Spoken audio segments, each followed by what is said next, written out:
The Alberta government is tightening the rules around employee bonuses in light of the six-figure payout to the Chief Medical Officer of Health.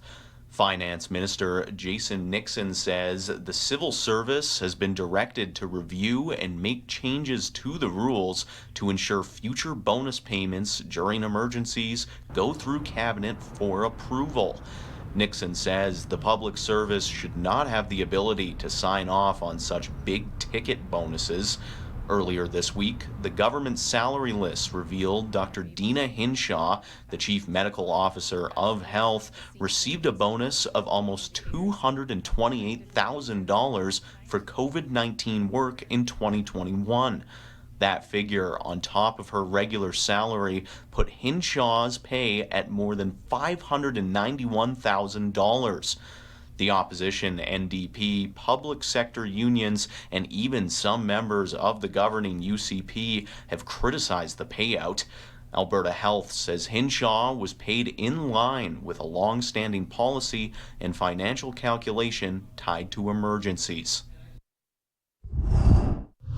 Here we've got an actual fight, not just for the next premier, but for the sort of the character of the party. Non-Conservatives in Alberta have been chatting online about buying United Conservative Party memberships to try and influence the leadership race and help decide who will be running the province between now and the next election. But if you're not a UCP supporter, is the whole thing just a bad idea? Many people on social media are warning about, first of all, the fact the money that you contribute to buying the membership goes to a party that you may or may not want to support in the long run. And secondly, you're giving your private information to them, which could be used in ways that you don't want down the road. The Alberta New Democrats weighing in as well. Leader Rachel Notley says it's been a tough 3 years and she understands people are frustrated, but she urges you to not buy a UCP membership if you don't support them. We are a province that for much of the last 40 years, people felt that their only way to engage politically was to try to navigate between who was the lesser of two evils within one party. However, that's not the situation that we're in anymore. In Alberta, we have a different party.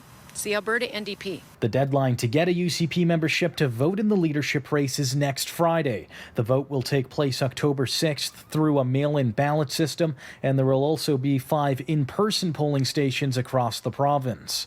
In Edmonton, Safe Kaiser, City News.